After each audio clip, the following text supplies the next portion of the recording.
Me llamo Yolanda Cuesta, soy economista y trabajo en una empresa en la que llevo todo el tema de administración, facturación, contabilidad fiscal, etcétera. Y además, esporádicamente imparto formación, sobre todo contabilidad fiscal y Excel. En este caso vamos a ver un repaso básico acerca del IVA y del IRPF y algunos aspectos que me han ocurrido en la práctica profesional y que me parece interesante comentarlos con vosotros. Como iba diciendo, el IVA significa impuesto sobre el valor añadido y entra en España en 1986, entra en vigor, a raíz de la incorporación de España en la Unión Europea. La normativa básica del IVA la tenéis aquí, estas dos, la Ley 37/92 y el Real Decreto 1624 del mismo año. Imagino que sabéis que el IVA es un impuesto que recae sobre el consumo y lo que hace es gravar las entregas de bienes y prestación de servicios que son realizadas por empresarios o profesionales. Aquí es importante saber que el impuesto es soportado o, lo que es lo mismo, pagado directamente por el consumidor final cuando realiza la adquisición de bienes o servicios, siendo los empresarios o profesionales los que hacen de recaudadores ante Hacienda, recogen ese dinero que cobran a los clientes y tienen que liquidar con Hacienda periódicamente este impuesto que han repercutido a sus clientes. En el IVA tenemos una serie de operaciones que están sujetas al impuesto. Esto es lo que se denomina el hecho imponible. El hecho imponible en el IVA son las entregas de bienes y las prestaciones de servicios, las adquisiciones intracomunitarias de bienes entre empresarios y profesionales y las importaciones. Luego, como sujetos pasivos del IVA, tenemos a las personas físicas o jurídicas que lleven a cabo estas acciones que hemos dicho que son las prestaciones de bienes o las entregas de bienes o las prestaciones de servicio. Y la base imponible sobre la que va a recaer el tipo de gravamen del impuesto está constituida por el importe que representan esos bienes entregados o servicios prestados, así como de las importaciones realizadas. Hay que tener en cuenta que en el IVA hay una serie de operaciones que no están sujetas al impuesto. Esto es porque la propia ley así lo establece. Hay varias, pero entre otras os comento las siguientes. Y es cuando se trata de la transmisión total de un patrimonio empresarial o profesional a un solo adquiriente. En este caso, esta transmisión no está sujeta al IVA. No supone que no tenga otros impuestos, que sí que los hay, en concreto el impuesto de transmisiones patrimoniales, pero no IVA. Las entregas de dinero a título de contraprestación o pago tampoco están sujetas. Las entregas gratuitas de muestras y las entregas entre otros objetos de carácter publicitario, los subimpresos o regalos, siempre que no supere el límite de 90,15 euros. También hay, por otra parte, una serie de actividades que la ley considera exentas, ya que se establece que sí que existe hecho imponible, pero por motivos sociológicos o económicos, estas actividades van a quedar fuera del IVA. Entre otros, tenemos los servicios prestados en régimen de dependencia laboral, es decir, cuando trabajamos por cuenta ajena para una empresa, las prestaciones de servicios realizadas por correos, servicios públicos postales, las prestaciones de servicios cuando se trata de hospitalización o asistencia sanitaria, siempre que sean por entidades públicas o privadas, pero en régimen de precios autorizados. Otro también sería la enseñanza, cuando esta es reglada. Y bueno, hay otra serie de actividades exentas que podéis consultar en la normativa. Los tipos impositivos. Los tipos impositivos pueden ser establecidos y cambiados por los distintos países en las leyes de presupuestos de cada año. Y en España, en concreto, ahora tenemos 3 tipos que son el 21, el 10 y el 4%. El 21 es el tipo general que se aplica en todos aquellos casos en los que no entra el tipo de gravamen del 10% ni tampoco el tipo de gravamen del 4%. Estos tipos de gravamen los tenemos en actividades que vienen estipuladas en la ley. Por ejemplo, podemos decir que al tipo superreducido del 4% van aquellos bienes que son de necesidades básicas, como por ejemplo, pues tengo aquí apuntado todo el tema de los productos alimenticios de primera necesidad, medicamentos, aparatos para minusválidos. Después, dentro del tipo del 10%, tenemos algunos servicios como, por ejemplo, los prestados por hostelería, también los transportes, el suministro de algunos, perdón que no lo encuentro. Bueno, básicamente serían esos. Luego os puedo dejar el enlace a la ley donde nos desarrollan todas las actividades que están al 10 y todas las actividades que están al 4. Aspectos de la práctica profesional que os quiero comentar. Pues, por un lado, en las actividades exentas, entre ellas comentábamos que los servicios médicos están exentos de IVA, pues al no llevar IVA, las empresas van a recibir las facturas y estas facturas de gasto para la empresa sí que tienen IVA. Sin embargo, ella emite facturas sin IVA. Estas empresas lo que tienen que hacer a la hora de contabilizar es incluir el importe del IVA como mayor gasto en la compra o adquisición que realicen. Cuando se contabiliza, no existe la cuenta a Hacienda Pública IVA repercutido ni tampoco Hacienda Pública IVA soportado. Y estas empresas tampoco presentan los modelos de liquidación del IVA. Al recibir la factura, el importe, si la factura, por ejemplo, es de 100 y el IVA es del 21%, los 21 euros de IVA se incluyen como mayor importe de la compra y el asiento sería en el debe compras y en el haber proveedores, sin reflejar, como digo, ninguna cuenta de Hacienda Pública IVA soportado. Cuando refleja las ventas, tampoco incluyen la cuenta de Hacienda Pública IVA repercutido, puesto que es una actividad que se encuentra exenta del IVA. También quería deciros que los impuestos en relación con el IVA se cumplimentan con el modelo 303. Este modelo puede existir obligación trimestral u obligación mensual de realizarlo, porque en función del volumen de facturación, Hacienda exige una periodicidad u otra. Como os iba diciendo, las liquidaciones del IVA a la agencia tributaria pueden ser o bien trimestrales o bien mensuales. Serán mensuales cuando la empresa tenga un volumen de facturación en el ejercicio anterior que haya superado los 6 millones de euros. En ese caso, las empresas todos los meses, a mes vencido el día 20, deberán de presentar el modelo 303. En caso contrario, las empresas presentarán este modelo trimestralmente y coincidirá a trimestre vencido en los días 20 de abril, julio y octubre. Sin embargo, en enero, en el que se presenta la última liquidación del IVA, el plazo se amplía hasta el 30 de enero.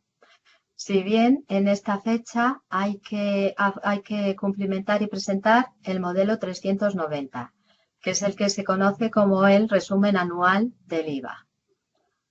Otros modelos relacionados con el IVA son el modelo 347, que es el que declaramos aquellas operaciones tanto de compras y de ventas que hayan superado la cifra de 3.005,06 euros.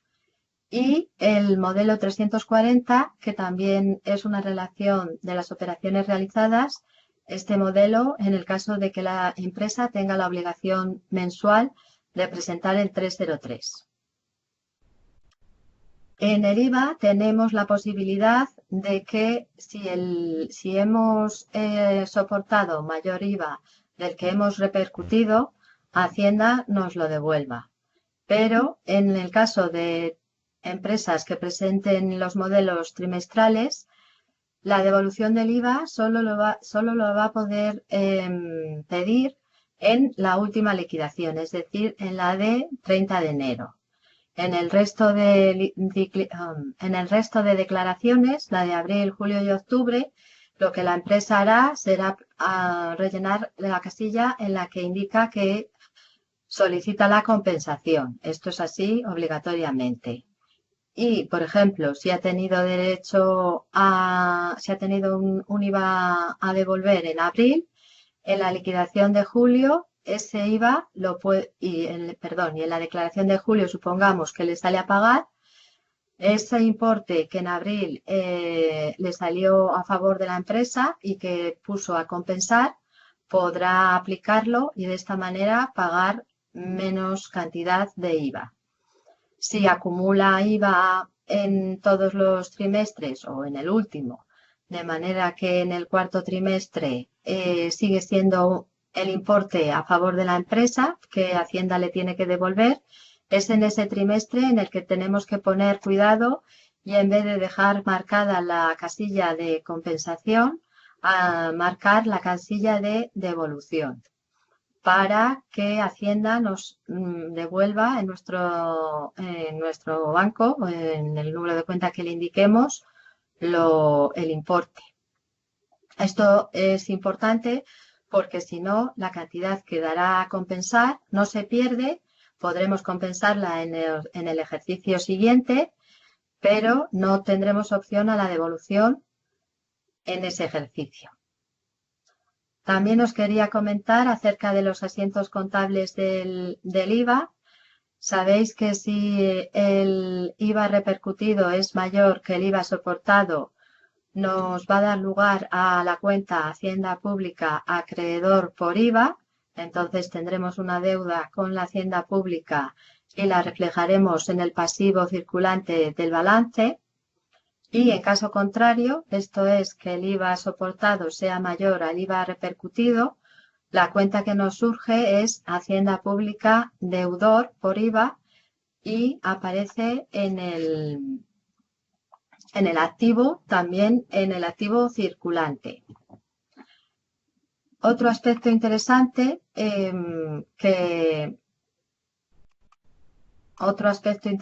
un momento que me he ido de diapositiva, a ver si puedo volver rápidamente. Otro aspecto interesante, es hablar de las empresas acogidas al REDEME. El REDEME significa régimen de devolución mensual del IVA. Entonces, cumplimentando el modelo 036 en el ejercicio anterior en el que queramos estar acogidas a este régimen, las empresas lo que pueden optar es por tener la devolución mensual del IVA.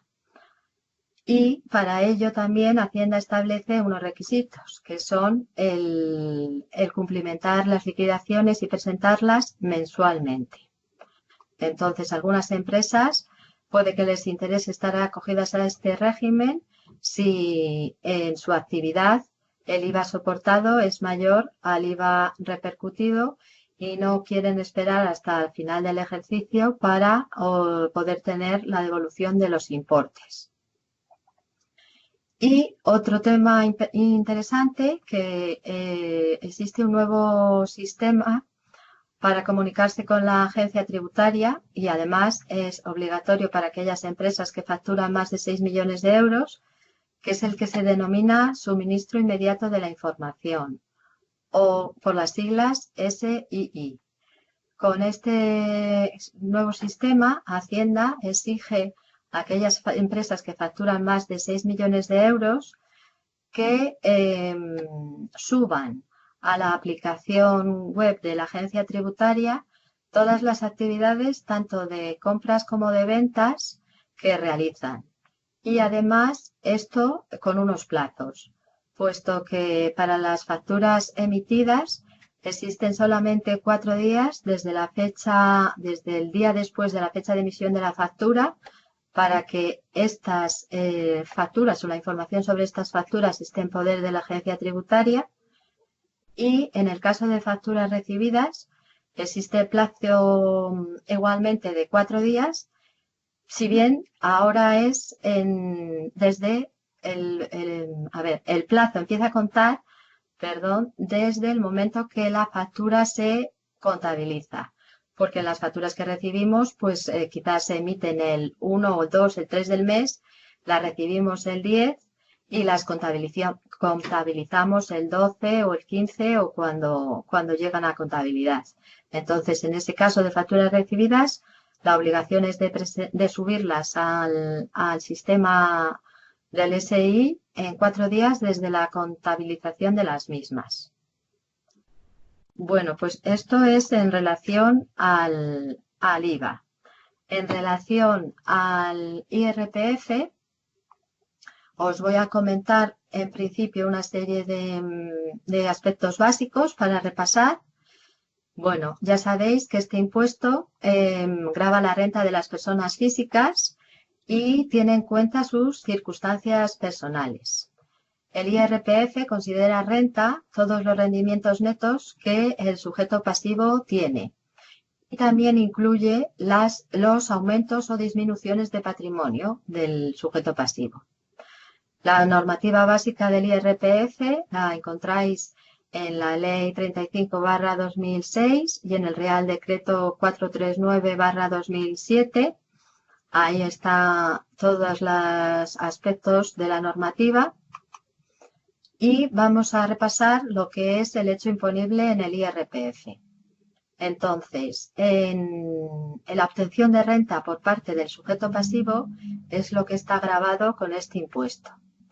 Dicha renta puede provenir de distintos aspectos. Por ejemplo, o en concreto, mejor dicho, vienen del trabajo personal, cuando trabajamos por cuenta ajena, vienen de las rentas de capital, cuando tenemos bienes en algún tipo de bien, acciones, participaciones, cuentas bancarias, etcétera, o también cuando tenemos algún tipo de inmueble, porque existen las rentas de capital mobiliario y las rentas de capital inmobiliario.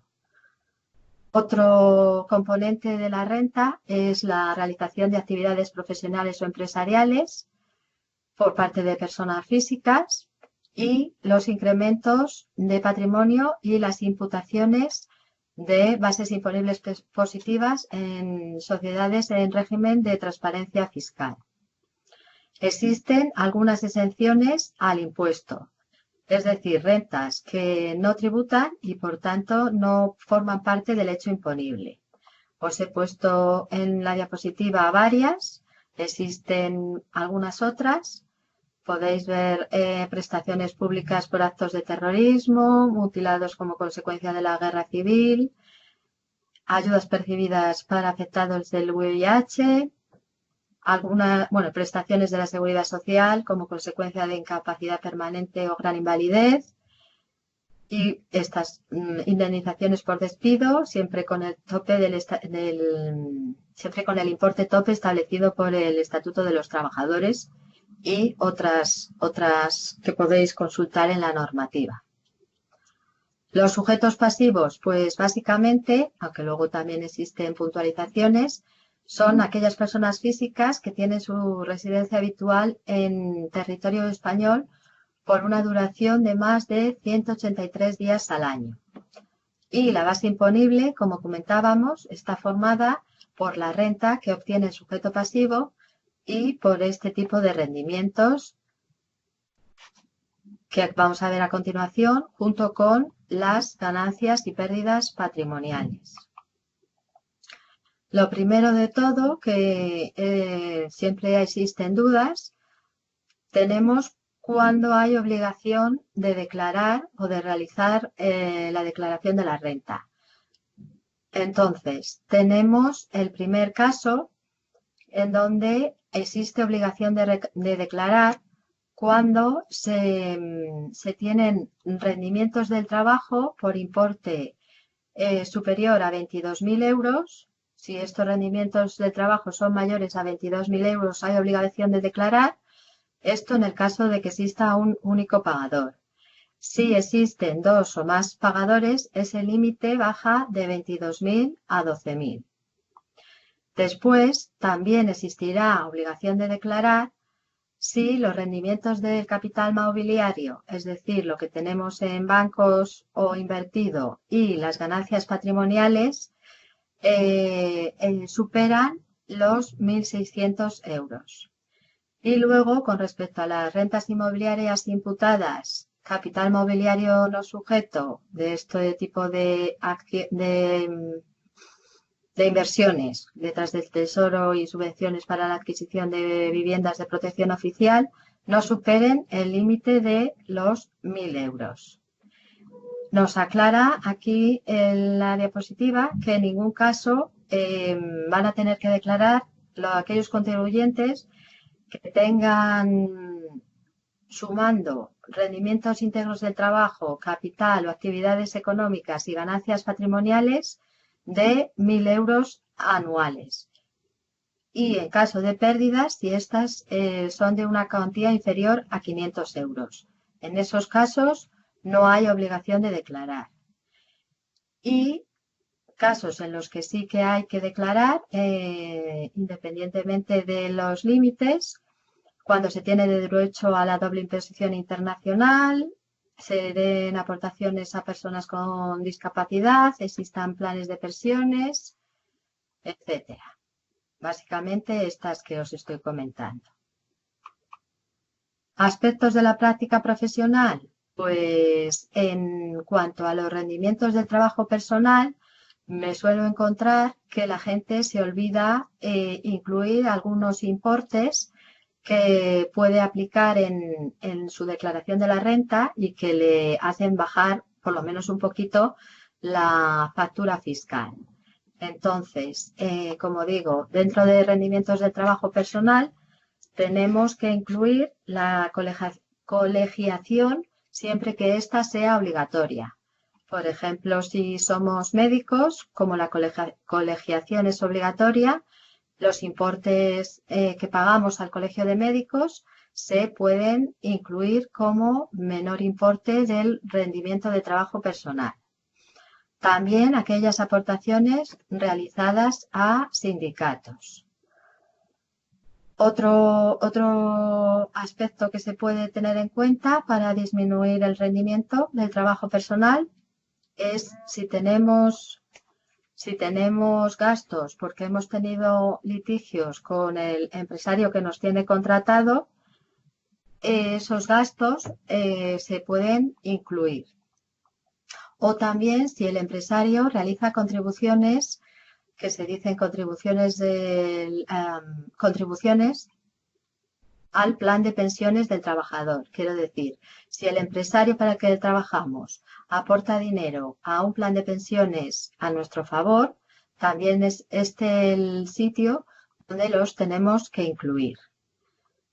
Otro importe a tener en cuenta es que si estando desempleados hemos aceptado un trabajo y este implica el traslado de municipio, incluyendo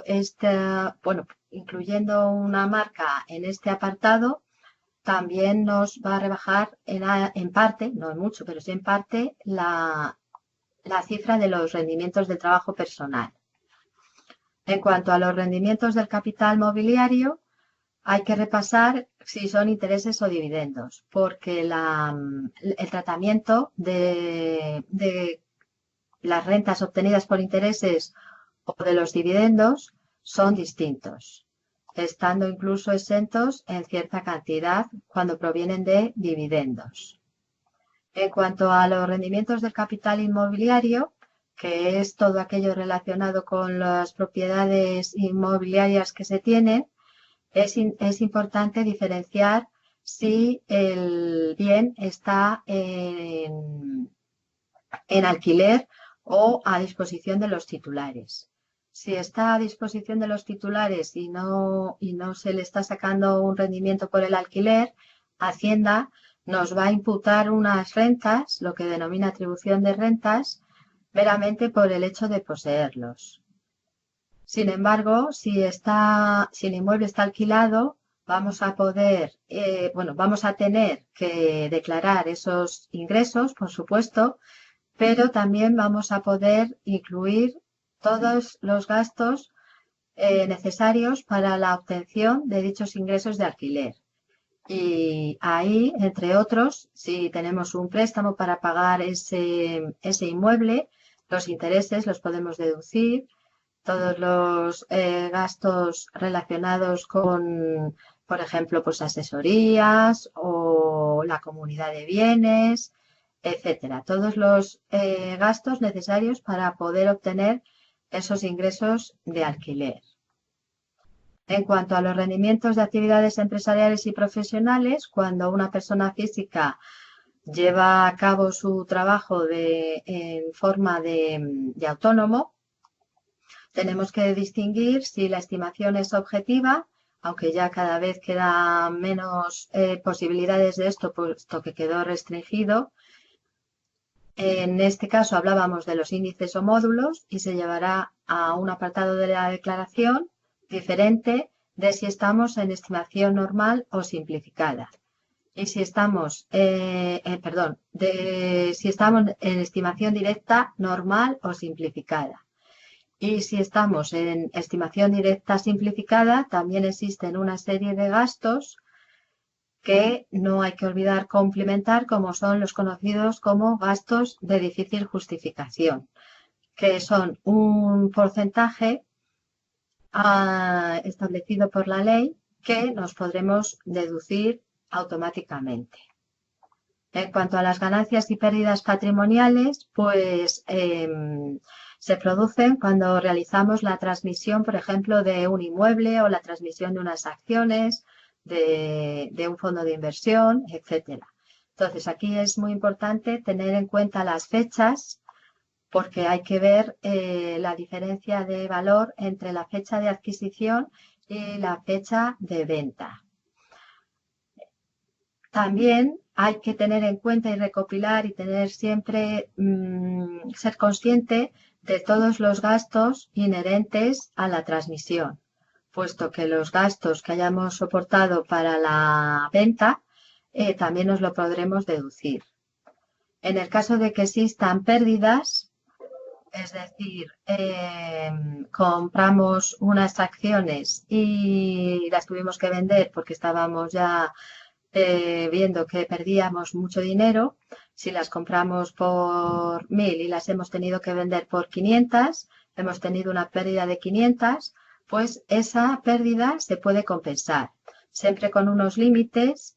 Y si en el año en el que estamos realizando la renta no podemos atribuir la totalidad de la pérdida, tenemos unos años, 4, para seguir compensando dichas pérdidas en las futuras declaraciones de la renta. También es importante saber que cuando transmitimos una vivienda habitual, es decir, cuando vendemos nuestra vivienda habitual y hubiésemos obtenido ganancia, existe lo que se denomina la exención por reinversión en vivienda habitual, con lo cual esa ganancia patrimonial pues está exenta y no viene a tributar en el IRPF.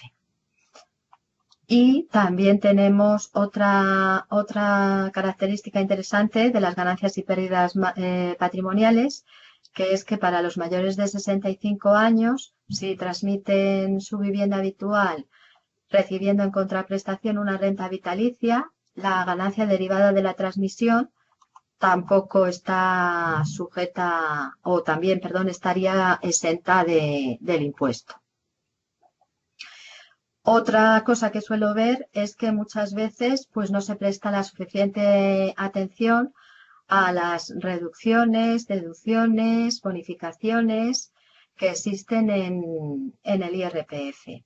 Por ejemplo, cuando existen aportaciones a ONGs, entidades sin fines de lucro, pues no hay que olvidar incluirla. Igualmente, cuando realizamos aportaciones al plan de pensiones, no las que comentábamos antes que realiza el empresario en su caso, que no es muy habitual por nosotros, sino la que nosotros mismos aportamos a nuestro propio plan de pensiones, pues es importante no olvidarlo y cumplimentar las casillas correctamente. Y luego, como cada autonomía tiene parte de poder legislativo para establecer las deducciones que el sujeto pasivo puede incluir en su IRPF, pues repasar bien cuáles son estas deducciones autonómicas para poder aplicárnoslas y no olvidar de aplicárnoslas. Y luego, por último, también he visto en algunas declaraciones que algunas retenciones pues puede que no estén incluidas. Las retenciones del trabajo que recibimos cuando somos trabajadores por cuenta ajena y que vemos en la nómina, pues suelen estar en la mayoría de las ocasiones. Pero a lo mejor otras, como las de los bancos o si hemos tenido alguna operación en la que hemos sufrido retención, estos importes tienen sus casillas correspondientes y conviene repasarlos para no olvidar ningún importe, puesto que esto será en beneficio nuestro. Bueno, pues esto es lo que os quería comentar. Luego tengo aquí, que os lo enseño brevemente, creo que lo podréis ver. ¿Se ve esta otra pantalla?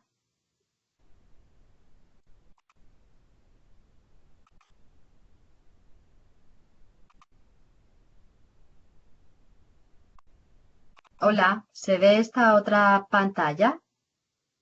¿Sí? Sí, sí, se Gracias. ve. Sí, gracias.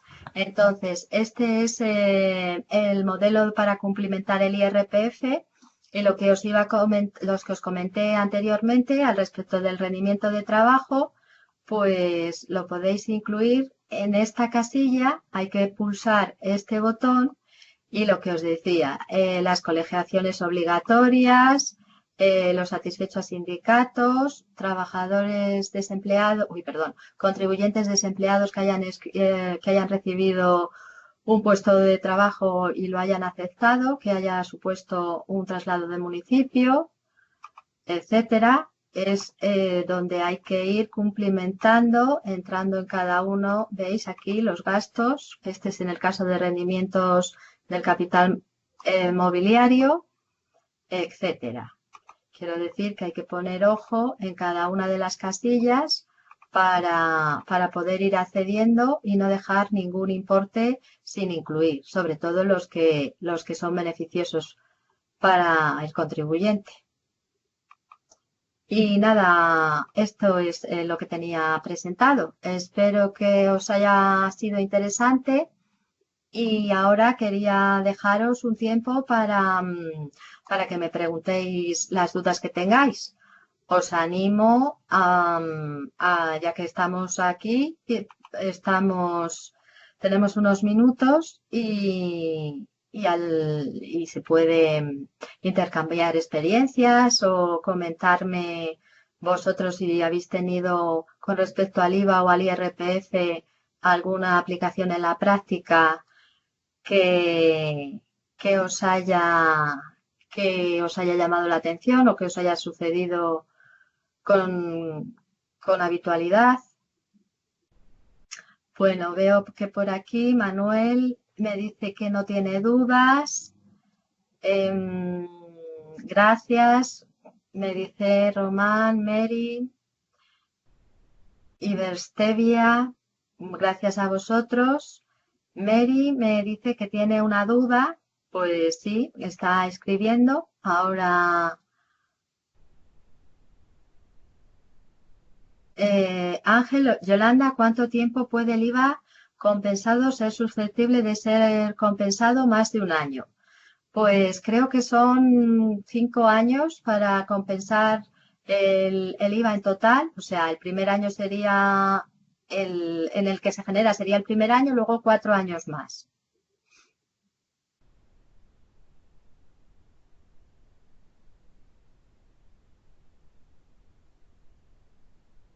¿Alguna pregunta más? Veo que 2 personas están escribiendo. Vamos a esperar a ver si les vemos. Sobre la vivienda habitual y vivienda actual, por ejemplo, este es desplazado en otro lugar. Claro, ahí tienes por un lado la vivienda actual, que supongo que será en alquiler, y luego tienes la vivienda habitual. Una de las dos tiene que ser tu residencia en la que estés más de 183 días y es esa la que se considerará vivienda habitual.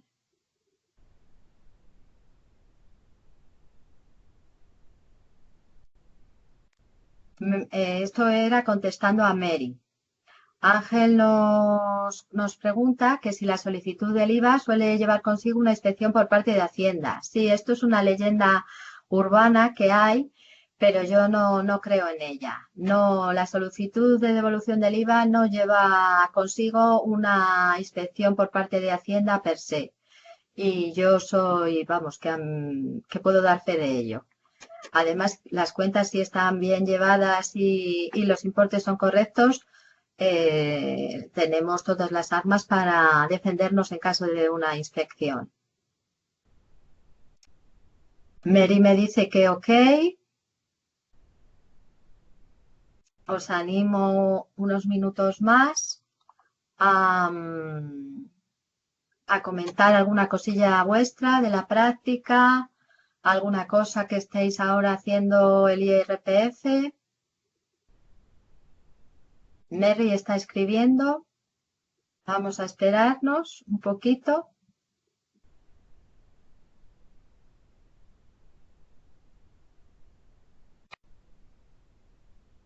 Y ahora mismo estoy viendo que escriben 2 personas. A ver si veo en los mensajes.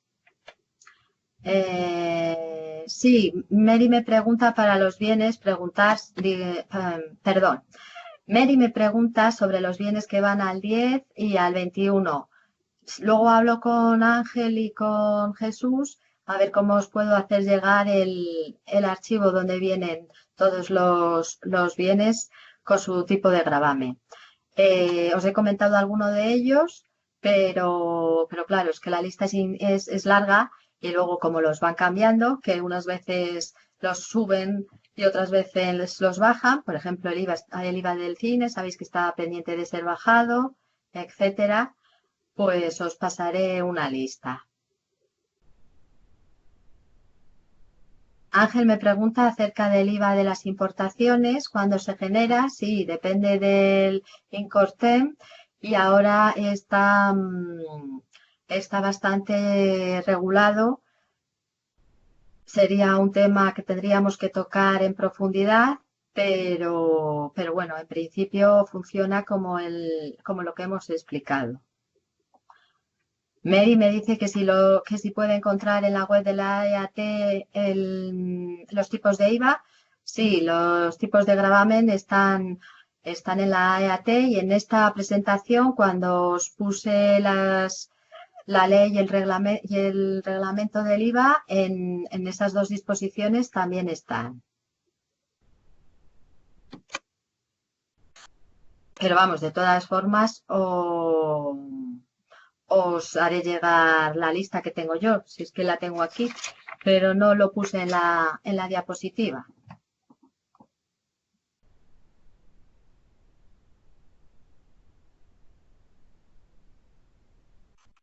Manuel está escribiendo un mensaje al respecto del IVA de las importaciones. Pues sí, podría ser una posible masterclass. También no solo las importaciones, sino también las adquisiciones intracomunitarias de bienes y todo el tema de la inversión del sujeto pasivo.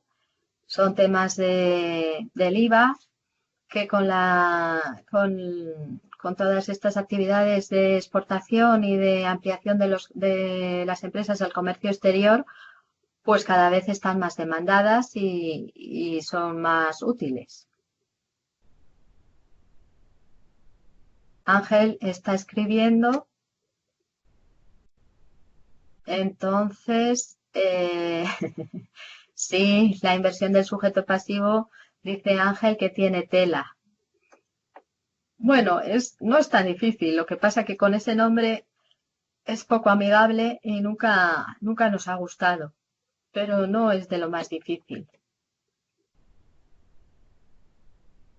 Mary está escribiendo. Entonces, vamos a ver, Mary, ¿qué nos cuentas en el mensaje para poder compartirlo con el resto de la clase?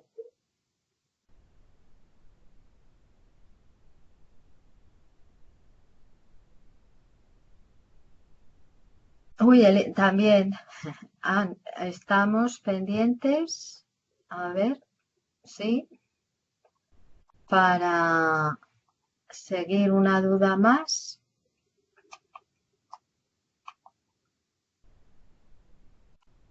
Otra pregunta para el IRPF. Sí. Esto, no, me pregunta Mary que había una ayuda para las personas con VIH. No es exactamente una ayuda. Lo que sucede es que indemnizaciones recibidas por personas que han tenido, lo tenemos aquí, bueno,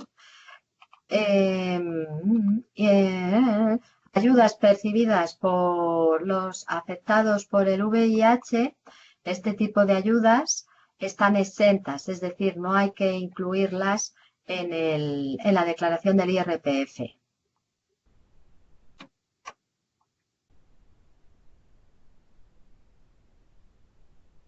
Susana nos pregunta que cuando emites una factura de servicios a un país intracomunitario, que hay que poner al final de la factura para indicar que no lleva IVA. Pues creo recordar que es justamente esto que estamos diciendo de factura exenta de IVA al ser el sujeto pasivo,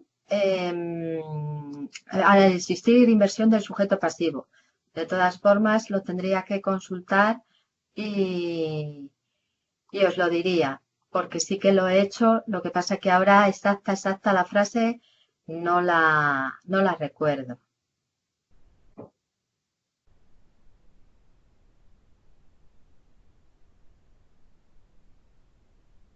Pero bueno, básicamente lo que os digo es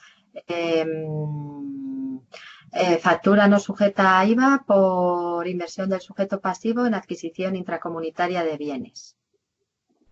Y ya si pones el Real Decreto, pues mejor.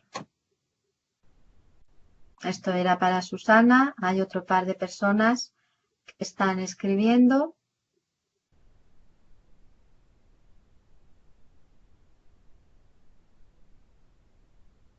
Vamos a esperar. A ver. Estas preguntas. Mary dice, ok, gracias.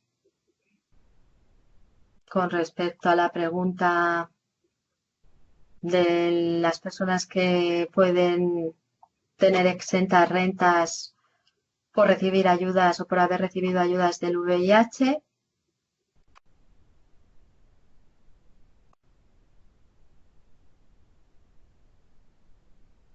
Y tengo también aquí dos personas que están escribiendo.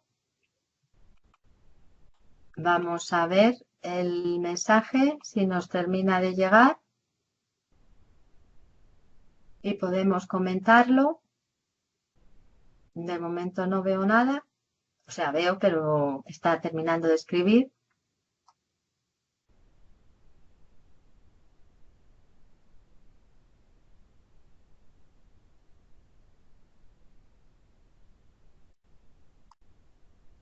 De momento no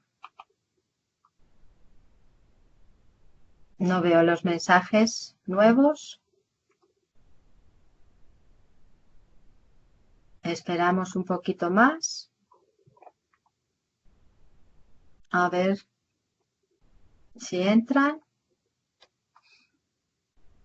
De todas formas, pues lo que os comento son aspectos básicos, cosas que hay que ir teniendo en cuenta en el día a día y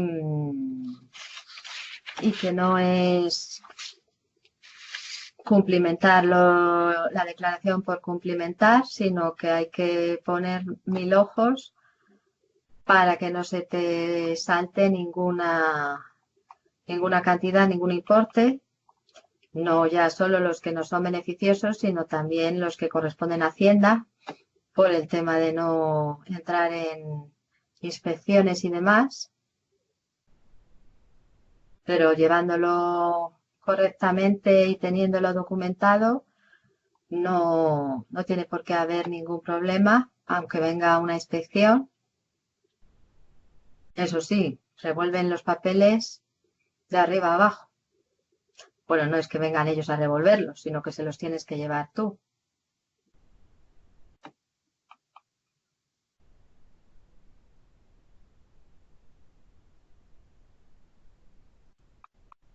No sé si me escucháis, porque dice aquí que se ha perdido la conexión.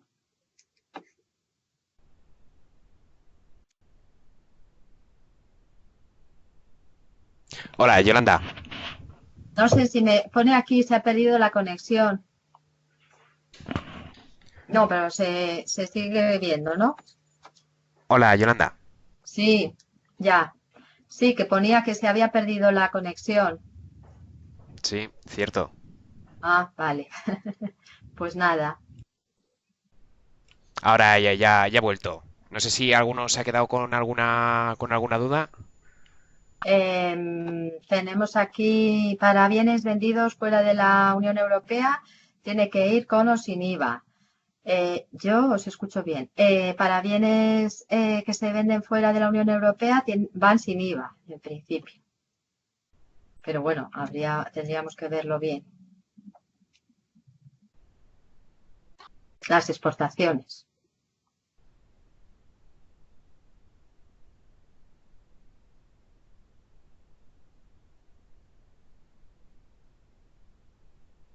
Susana dice sí, pero según qué artículo de qué ley, porque también hay directivas. No, ya, sí, ya lo sé, Susana, sí. Habría que buscar la que habla justamente de las adquisiciones intracomunitarias, pero creo que viene en el Real Decreto. Sería cuestión de mirarlo.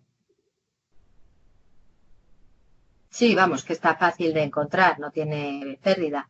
En la página web de la agencia tributaria están toda la normativa. Bueno, pues Yolanda, ¿me escuchas? Sí, sí, te escucho. Pues nada, pues yo creo que ha suscitado mucho interés y muchas preguntas la masterclass y a mí me ha dejado con ganas de explorar algún otro seminario con esto del IVA para importación, exportación. Tenemos un curso también, un máster de compras que puede ser interesante ahondar en estos temas. Y bueno, no te vamos a quitar más tiempo, darte las gracias por haber estado con nosotros. Y nada, nos vemos dentro de una semana. Gracias a vosotros y a los participantes. Espero que les haya sido interesante. No sé si he ido un poco deprisa, pero como tampoco No, no, no. sabía si era el nivel alto, bajo, medio, pues en todo caso, si quieres dejarles mi email y me decís cómo puedo hacerles llegar esto de los tipos de gravamen del IVA, pues yo os lo paso y se lo enviáis. Sí, sí. Ahora, bueno, les daremos ahora, si te parece bien también, la presentación a los alumnos por email y te enviaremos también a ti el mail, ¿vale? Vale, sí, mira, Mary pregunta si le podíamos enviar las diapositivas. Sí, Mary, las van a enviar a cada uno de los participantes. Muy bien. Vale, pues nada Pues más. De momento nos vemos en un par de semanas, creo. eso es. con ajustes contables para la realización del cierre del ejercicio económico, uniéndolo con el cierre fiscal, ¿no? Exacto.